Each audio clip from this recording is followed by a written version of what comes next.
Silva Arqueologia. A Páscoa está chegando, a famosa Semana Santa, momento de reflexão, de buscarmos compreender mais o significado da morte de Jesus. É claro que a época em que o Ocidente celebra a Páscoa não é necessariamente a época do calendário bíblico. Mas o que significa a Páscoa? Qual o sentido desse evento e como Jesus o ressignificou através da Santa Ceia? É sobre esse assunto que eu quero falar um pouco com você hoje, a partir do que nós temos na Sagrada Escritura, na Bíblia, e também nos relatos da arqueologia e do contexto mais antigo que podemos alcançar, tá certo?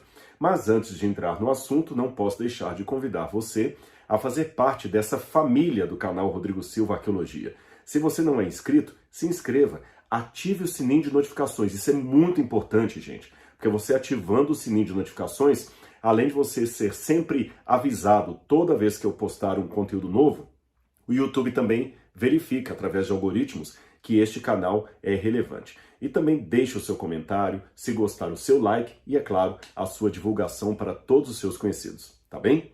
Então vamos lá ao significado da Páscoa. Hoje eu sei que a Páscoa é muito atrelada a ovos de chocolate, coelhos, vem de uma tradição pagã misturada com tradição cristã. Eu não vou entrar muito nesse mérito da questão, não por fugir da temática ou de qualquer polêmica, mas é porque eu sei que todo ano esse assunto da origem pagã do coelho, dos ovos, sempre é falado por muita gente.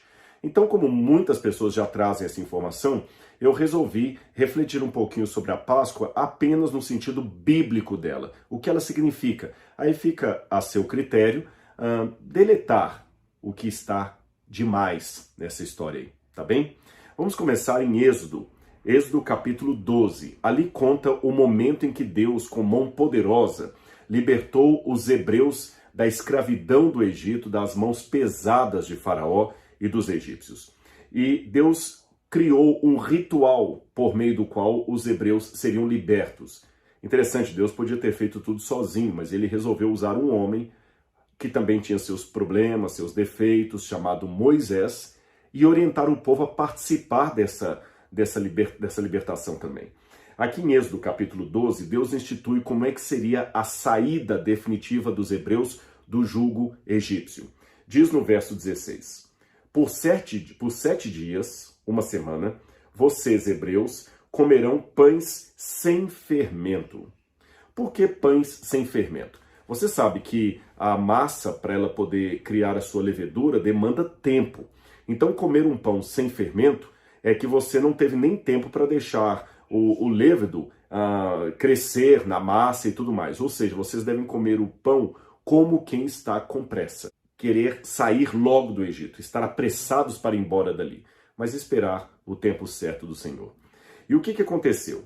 No verso 21, a história continua dizendo que Deus chamou Moisés e todos os anciãos do povo, ou seja, 7 dias depois que eles estavam comendo os pães sem fermento, e Deus disse, escolham e peguem cordeiros para as famílias de vocês, e matem esses animais para celebrar a Páscoa.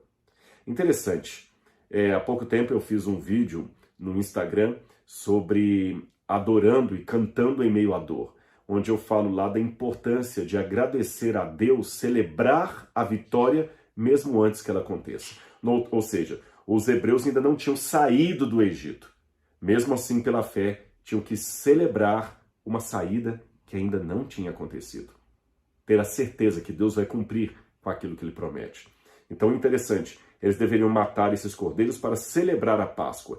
E como eles deveriam celebrar essa Páscoa? É interessante que a palavra Páscoa, que aparece aqui no hebraico, é a palavra Pessar. Pessar significa em hebraico passar por cima. Eu imagino que quando Moisés falou com o povo, olha, o Senhor me ordenou que vocês devam matar um cordeiro para celebrar o passar por cima. Que significa isso, Moisés? Passar por cima, pular. Passar por cima é pular, literalmente pular. Eu estou fazendo algo, daqui a pouco eu pulo e continuo fazendo. Moisés explicou depois. É porque o anjo do Senhor virá sobre o Egito e matará todos os primogênitos dos egípcios. Mas ele passará por cima da casa de vocês, não ferindo ninguém que esteja em sua casa. Porém, para que isso aconteça, você tem que ser fiel a Deus. Esse cordeiro que você vai matar no dia 14 do mês, você vai matar esse cordeiro na parte da manhã e vai comer a carne dele à noite. Aí à noite para o judeu já era o dia 15, porque no calendário judaico da Bíblia, e até hoje também seguido pelos religiosos de Israel, os dias não são demarcados de meia-noite a meia-noite, mas de pôr do sol a pôr do sol. Em outras palavras, enquanto para nós aqui brasileiros, segunda-feira, 7 horas da noite, é segunda, 7 horas da noite, para a Bíblia já é terça-feira, porque a segunda-feira terminou ao pôr do sol. Perceberam? A noite de segunda-feira, de acordo com a Bíblia, aconteceria na noite do que nós chamamos domingo. E ao pôr do sol de domingo começaria a segunda. Ao pôr do sol de segunda começaria a terça. Ao pôr do sol de terça começaria a quarta e assim por diante. É por isso que aqueles que guardam sábado, como nós adventistas, judeus e outros grupos aí, muitos guardamos ao pôr do sol. Ou seja, quando o sol se põe na sexta-feira, o Shabat está começando.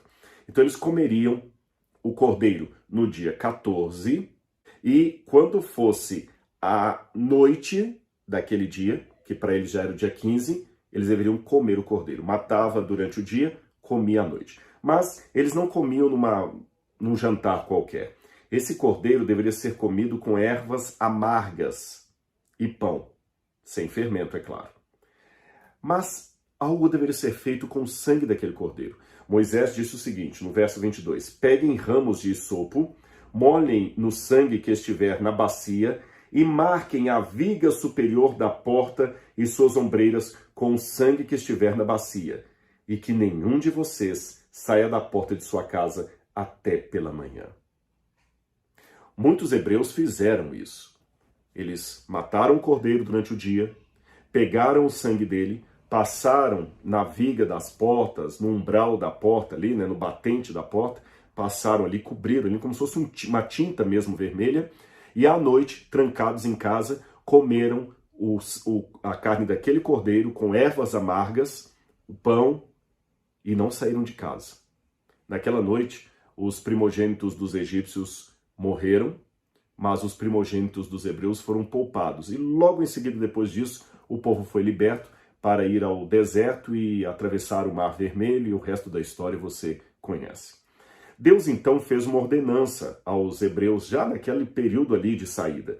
Ele disse o seguinte, no verso 24, portanto, guardem isto por estatuto para vocês e para os seus filhos para sempre. E quando estiverem na terra que o Senhor lhes dará, como prometeu, observem esse rito. Quando seus filhos perguntarem que rito é este, respondam, é o sacrifício da Páscoa, da Pêssar, do passar por alto, ao Senhor, que passou por cima das causas dos filhos de Israel no Egito, quando matou os egípcios e livrou as nossas casas. Percebeu? Ele usa a palavra Pêssar, Páscoa em cima, embaixo ele dá o significado. Vocês responderão aos seus filhos, essa é a Pêssar do Senhor, porque naquele dia o Senhor passou por alto dos hebreus e só permitiu a morte dos egípcios. Por isso que os hebreus, até hoje, os judeus, celebram a Páscoa de uma maneira um tanto diferente da Bíblia. Eu vou explicar as razões por quê. Mas isso sempre foi celebrado. Ou melhor, houve momentos na história de Israel que, por apostasia, o povo parou de celebrar a Páscoa. Eles já não celebravam mais. Algumas mudanças também aconteceram nesse tempo. Por exemplo, em 2 Crônicas, capítulo 30, que eu vou ler para vocês aqui, fala de uma das reformas religiosas que houve em Israel, justamente por causa das apostasias que eu estou citando aqui para vocês. 2 Crônicas, capítulo 30, só um minuto que eu vou abrir aqui para vocês. Diz assim, olha, celebração da Páscoa. Aqui é a reforma de Ezequias. Capítulo 30, verso 1. Depois disso, Ezequias enviou mensageiros por todo Israel e Judá. Escreveu também cartas para as tribos de Efraim e Manassés, para que viessem à casa do Senhor em Jerusalém. Isto é o templo já existia, para celebrarem a Páscoa do Senhor, Deus de Israel. Porque o rei e seus príncipes e toda a congregação em Jerusalém tinham combinado em celebrar a Páscoa no 2º mês. Isso vai mudar depois, tá bom? Não puderam celebrá-la do devido tempo, porque não tinham santificado os sacerdotes em número suficiente, por isso que eles passaram para o segundo mês, mas o correto seria no primeiro mês.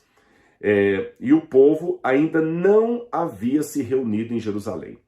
Então essa passagem da Bíblia aqui dá a entender que a partir, talvez, do reino de Ezequias, agora ficou organizado que o povo só celebraria a Páscoa em Jerusalém.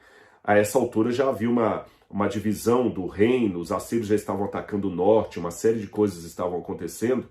Então Ezequias queria de alguma maneira unificar o povo que estava começando a ficar disperso. Uma maneira de unificar o povo seria convidando todos para que nas festas anuais da Páscoa eles viessem celebrar a Páscoa em Jerusalém. Antes disso, ou pelo menos na época dos hebreus ali, na divisão das tribos, lá no deserto, antes dos reis de Israel, tudo indica que a Páscoa podia ser celebrada em qualquer lugar. A família, quando chegasse o dia da Páscoa, o pai matava o cordeiro e comia com todos aquela noite em casa ali. Mas parece que da época de Ezequias em diante, a Páscoa só poderia ser celebrada em Jerusalém. Também há alguns que pensam que na época que o santuário estava em Shiló, que a Páscoa também só era celebrada no santuário em Shiló.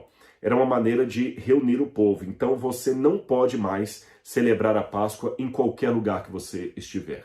O lugar de comer o Cordeiro Pascal é em Jerusalém, porque somente lá existe um culto válido. Alguém pode pensar, mas por que esse monopólio do sagrado?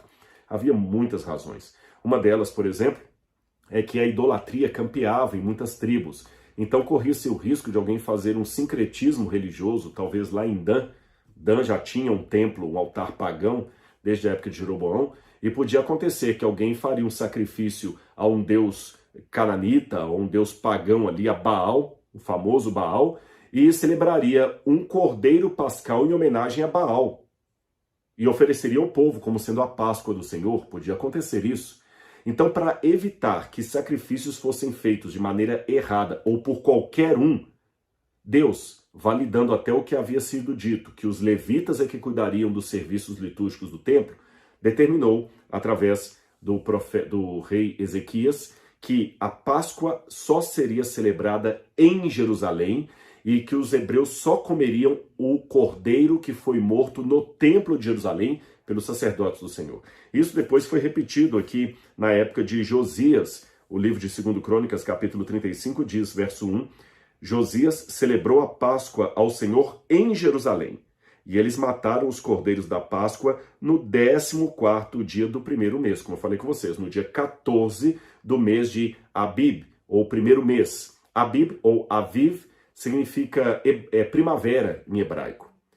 Tanto é que a cidade de Tel Aviv, que muitos consideram a capital de Israel, mas Israel considera Jerusalém a capital do país, é bom distinguir isso. Tel Aviv pode ser a capital de Israel para muitos países, mas para os israelenses, a capital de Israel é inegociavelmente Jerusalém. Alguns países já estão reconhecendo esse direito aí, mas isso é outra história. Apenas para ilustrar para vocês, Tel Aviv, Tel significa colina em hebraico, Aviv, primavera, Av, primavera, né? Então Tel Aviv, colina da primavera, ou colina primaveril. Então o mês que nós chamamos de abril, na verdade seria abril, março pelo nosso calendário, para os judeus seria o primeiro mês do ano religioso, o mês que inaugurava com o começo da primavera, por isso ele era chamado de mês de Aviv, ou Abib, como alguns pronunciam, o mês da primavera. Nesse primeiro mês, quando fosse no 14º dia, todos deveriam começar a comer pães sem fermento. Pois vamos continuar aqui. Esse símbolo da Páscoa, como sendo a retirada de Deus do Egito, era muito importante para a identidade judaica dos tempos bíblicos. E no Novo Testamento, Jesus celebrou a Páscoa dos judeus várias vezes. Ele veio a Jerusalém. Agora, é interessante, quando a gente vai a Marcos 14, ali fala da última ceia de Jesus. Qual o significado dessa última ceia de Cristo? Muitos estudiosos, eu concordo com eles, acreditam que essa última ceia de Jesus foi uma ceia pascal, uma seder, né, uma refeição pascal. Outros acham que não, foi apenas uma refeição normal que Jesus deu significado cristão para ela. Então existe esse debate entre os teólogos. A Santa Ceia de Jesus era uma refeição pascal como aquela prescrita no Antigo Testamento ou não era uma refeição pascal? Aqueles que acreditam que não era uma refeição pascal lançam uma questão que realmente é um longo debate ao longo da história do cristianismo. Eu falei com vocês que a ceia da Páscoa deveria ser comida com ervas amargas e o cordeiro que foi morto no dia 14. Correto? O cordeiro foi morto no dia 14 e à noite eles deveriam comer a carne desse cordeiro com ervas amargas. Com o tempo foi acrescentado também, segundo o Talmud, a presença do vinho e do pão sem fermento. Mas quando a gente lê a Santa Ceia de Jesus, em nenhum lugar diz que Jesus comeu o cordeiro. Também não se fala de ervas amargas. Então, será que Jesus não celebrou a Páscoa naquela noite em que ele fora traído? Será que era uma outra refeição que não a pascal? Se fosse a refeição pascal da Páscoa, por que não há a menção do cordeiro pascal nem das ervas amargas? Essa é uma pergunta que se faz. Além disso, existe uma aparente contradição que eu não vou poder explicá-la nesse vídeo, eu vou deixar isso para uma outra oportunidade, que nos evangelhos sinóticos, Mateus, Marcos e Lucas, parece que Jesus celebrou a Páscoa no dia certo da Páscoa. Quando você vai no evangelho de João, parece que Jesus comeu a Páscoa antes da Páscoa. Parece que ele fez aquela Santa Ceia antes da festa dos judeus. Eu não vou entrar no mérito dessa aparente contradição no vídeo de hoje, mas eu vou apenas expressar para vocês como eu entendo isso. Eu acredito que Jesus comeu a Páscoa, sim. E alguém pode falar, Rodrigo, mas se ele comeu a Páscoa, onde é que estaria o cordeiro? Uma resposta provisória que alguns dão, mas ela não resolve todas as questões, é que os essênios, uma facção judaica do tempo de Jesus, não comiam o cordeiro pascal no dia da Páscoa, no dia 15 de Abib. Eles não comiam o cordeiro pascal. E Jesus pode ter seguido na linha desses judeus essênicos. Por que os essênios não comiam a Páscoa? Porque eles eram contra o que acontecia no Templo de Jerusalém. Eles não reconheciam mais o ritual do santuário em Jerusalém, muito menos os sacrifícios que eram feitos ali. Por isso que em documentos dos essênios, se a gente entender que foram os essênios que escreveram, copiaram muitos dos escritos do Mar Morto, ali você vê a declaração que eles não comiam o cordeiro pascal, tornavam-se vegetarianos, até como uma forma de protesto contra o que acontecia no templo. Há alguns que pensam que João Batista pode por algum tempo ter feito parte da comunidade dos essênios e que ele também seria vegetariano, que o gafanhoto e o mel silvestre que ele comia não era um inseto, mas o fruto da alfarrobeira. E Jesus, parente de João Batista, talvez tenha seguido nessa linha dos essênios. É interessante que tanto em Lucas quanto Marcos traz um detalhezinho que parece apontar nesse sentido, mas não de modo conclusivo. Eu vou ler o texto para vocês e vou explicar. Marcos capítulo 14, versículos 12 em diante diz assim: E no primeiro dia da festa dos pães sem fermento, quando se fazia o sacrifício do cordeiro pascal, lembra que eu falei com vocês que com o tempo, o primeiro dia de comer os pães sem fermento já coincidia com o dia do sacrifício do cordeiro pascal. Aqui diz assim: no primeiro dia da festa dos pães sem fermentos, quando se fazia o sacrifício do cordeiro pascal, os discípulos de Jesus lhe perguntaram: onde quer que façamos os preparativos para que o Senhor possa comer a Páscoa? Essa palavra Páscoa em grego é Pascha, que é uma adaptação ao grego daquele hebraico Pessar. Os hebreus chamavam a Páscoa de Pessar. Os hebreus de fala grega chamavam de Pascha. Pessar em hebraico, Pascha em grego. Flávio Josefo até fala de uma maneira diferente, ele fala de Fasca, que é uma maneira também de colocar o hebraico num som grego. Mas, de qualquer maneira, a palavra Pascha ou Pasca, Páscoa, como aparece no Novo Testamento grego, ela pode significar a festa da Páscoa, a ceia da Páscoa ou o cordeiro pascal.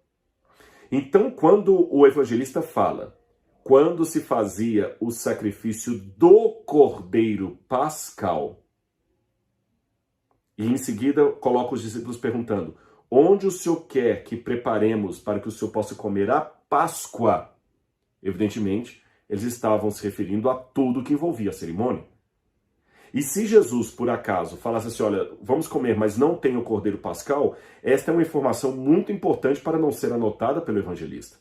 Seria uma contradição, seria como numa igreja católica um padre resolvesse fazer a missa sem a Eucaristia. Seria uma coisa tão fora do comum que alguém descrevendo o ato desse padre colocaria: o padre celebrou a missa sem a Eucaristia, porque não é algo comum. Agora, quando eu digo o padre celebrou a missa, eu não preciso necessariamente perguntar, tá, mas teve Eucaristia ou não teve? Se ele celebrou a missa, e toda a missa tem Eucaristia, logo teve Eucaristia na missa do padre. Perceberam a minha comparação? Se os hebreus comiam cordeiro pascal, exceto os essênios, e Jesus fala, vamos preparar a Páscoa, é lógico que estava incluído o cordeiro pascal.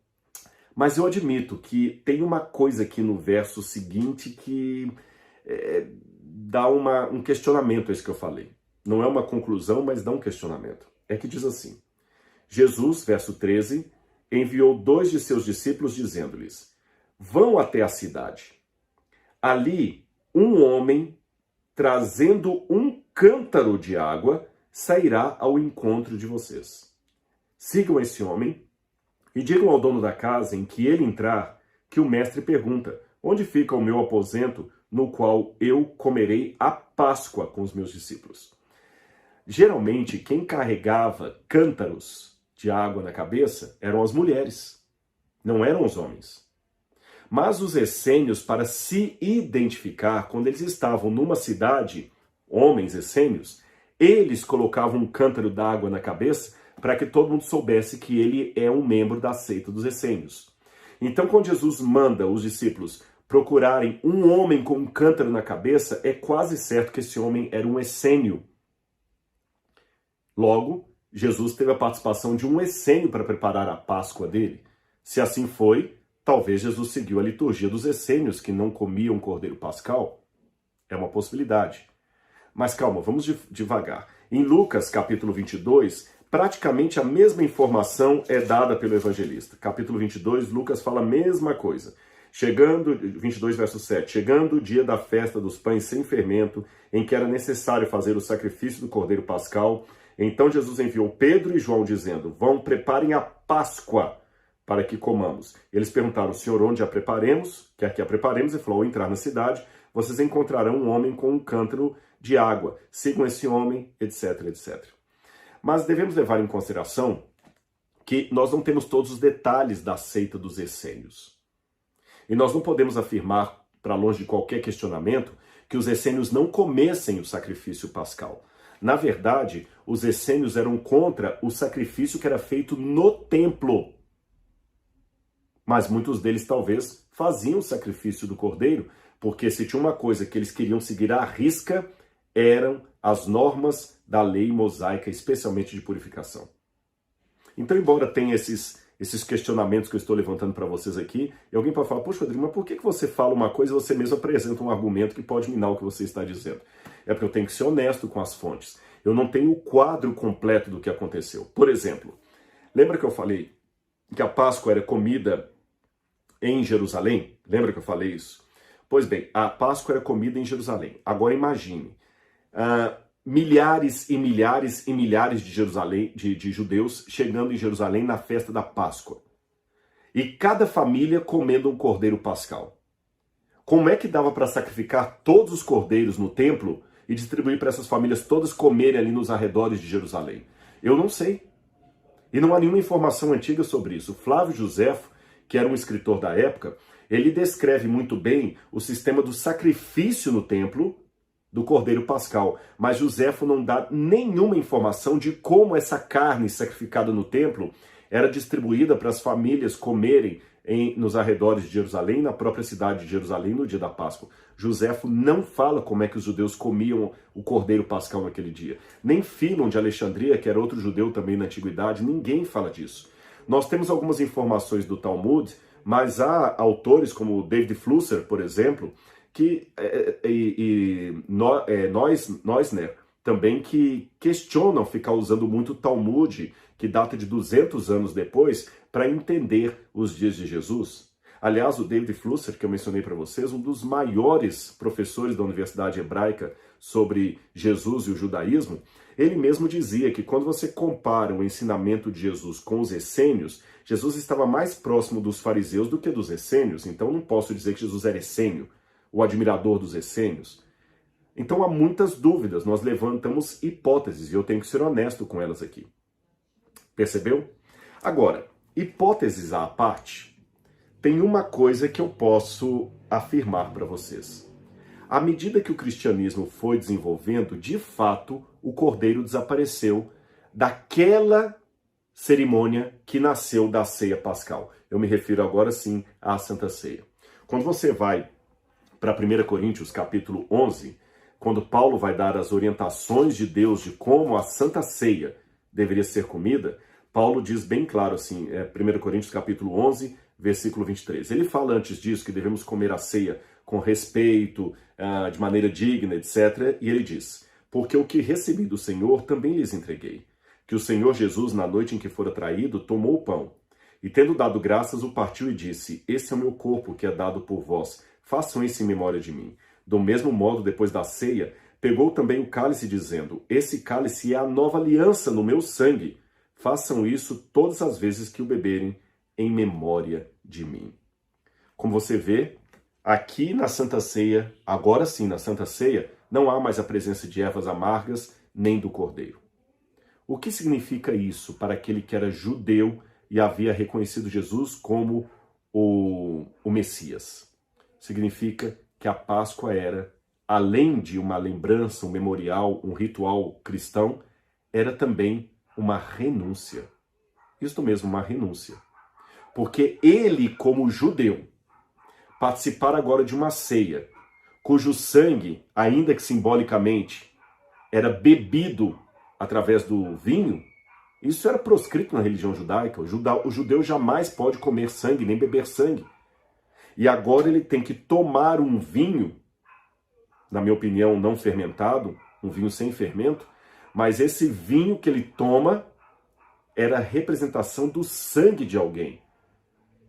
Ao fazer isto, ele estava renunciando às suas heranças judaicas. Isso não era fácil. Olha que interessante, ao mesmo tempo que a Santa Ceia tem as suas raízes na Páscoa judaica, ao mesmo tempo que ela nasce do judaísmo, ela também significa uma ruptura com o judaísmo, abraçando o que Jesus chamou de a nova aliança, o novo acordo. E para não ir tão longe, mesmo a Páscoa, instituída pela primeira vez por Deus aos hebreus que estavam cativos no Egito, mesmo essa Páscoa também significou uma ruptura. Raciocine comigo. Os hebreus ficaram, na minha opinião, 2 séculos e pouco ali no Egito. Eu não acredito que eles ficaram 400 anos no Egito. Isso é outra história para outro vídeo. Eles ficaram 270 anos aproximadamente no Egito. Seja 400 anos na opinião de alguns, ou 200 e poucos anos na opinião que eu defendo. O fato é que os hebreus tiveram um tempo de morrer e nascer nova geração, e morrer e nascer nova geração, ou seja, eles já estavam tão aculturados pelo Egito que eles eram quase mais egípcios do que hebreus. Eram como japoneses do bairro da Liberdade em São Paulo. Eles podem ser japoneses, eles podem ter ainda alguns elementos do Japão ali no bairro da Liberdade. Você pode até encontrar ginseng e comida japonesa nos restaurantes ali em redor, chá do Japão. Mas aqueles japoneses do bairro da Liberdade são mais brasileiros do que japoneses. Eles podem até falar japonês, mas têm filhos, netos que já nasceram no Brasil, Nisei, Sansei. Alguns até casaram com pessoas que não eram japonesas, ou seja, eles estão por demais aculturados da cultura brasileira. A mesma coisa aconteceu com os hebreus no Egito. Eles estavam por demais moldados pela cultura egípcia. E uma coisa marcante na cultura egípcia era que eles escreviam nos umbrais das portas das casas orações e frases de proteção para que a Reca, a magia, e principalmente o lado sombrio das trevas, tocasse em alguém dentro daquela casa. Ou seja, fazia parte da cultura egípcia A superstição que se você tivesse no umbral da sua porta inscrições egípcias pedindo proteção aos deuses, nenhum mal, nenhuma praga, nenhuma magia poderia tocar você e os seus queridos que morassem naquela casa. Eu tenho cá comigo que muitos hebreus já estavam copiando essa prática dos egípcios e talvez tinham nas suas casas, ou aqueles que moravam em tendas, na porta das tendas, alguma coisa escrito ali. Tanto é que depois disso, Deus até falou que eles deveriam agora ter uma mezuzá para escrever apenas a lei de Deus ali no umbral da porta, porque eles já tinham o hábito, tem que ter alguma coisa na porta. Então Deus falou, já que vocês têm que ter alguma coisa na porta, vocês vão escrever isso aqui na porta e colocar lá como memorial, que os judeus usam até hoje o mezuzá. Mas na época do Egito, o memorial era tremendamente pagão, era uma coisa supersticiosa. Então quando Deus falou, matem o cordeiro e peguem o sangue dele e cubram o umbral da porta, Deus estava, em outras palavras, pedindo para que eles cobrissem aquilo que por gerações todos acreditavam que seria o documento de proteção da família. Em outras palavras, para aceitar a salvação trazida por Moisés, eles deveriam renunciar à sua cultura e identidade egípcias. E no Novo Testamento, para aceitar a Santa Ceia, inaugurada pelo Messias Jesus de Nazaré, tinham também que renunciar à sua herança judaica. Agora a Páscoa seria celebrada não mais como os hebreus, mas de uma forma diferente. E por que não haveria mais cordeiro? Porque o Cordeiro de Deus já foi morto na cruz do Calvário. Não precisa mais ter sacrifício. E se alguém comesse a carne do cordeiro, estaria negando o sacrifício de Cristo. Aliás, uma notinha de rodapé, o próprio Deus, por ironia da história, forçou os judeus, mesmo sem aceitarem que Jesus é o Cordeiro que veio para morrer na cruz do Calvário, mesmo sem aceitar o messianismo de Cristo, Deus lhes tirou o templo no ano 70, de modo que os judeus até hoje não podem mais oferecer sacrifícios porque não tem o templo em Jerusalém. Em outras palavras, até os judeus, com todo respeito aos amigos judeus que estiverem assistindo, até os judeus têm que celebrar a Páscoa sem a presença do Cordeiro Pascal. Ainda que de maneira involuntária e inconsciente, até os judeus testemunham que o Cordeiro já foi morto. Não precisamos mais do seu símbolo à mesa pascal. Assim como os cristãos. E o que eu posso tirar de tudo isso? Que Páscoa hoje também, além de todas as verdades que são ditas aí no YouTube, que ela simboliza agora a Deus nos retirar do Egito do pecado para uma novidade de vida, que ela lembra o sacrifício de Cristo, etc, etc, etc, a Páscoa também deveria significar para nós renúncia. A renúncia do mundo, quem sabe até da cultura comercial em que vivemos. Não é fácil. Todo mundo celebra a Páscoa desse jeito, por que nós vamos fazer diferente? Renúncia. Foi a palavra que Deus pediu para os hebreus ao saírem do Egito e para os judeus ao se tornarem seguidores de Jesus Cristo. Pense nisso. Nessa Páscoa, você está disposto a renunciar ao mundo e às tradições mundanas em nome da verdadeira Páscoa e do verdadeiro Cordeiro, que é Cristo Jesus? Algo a se pensar. Um grande abraço e até o nosso próximo vídeo.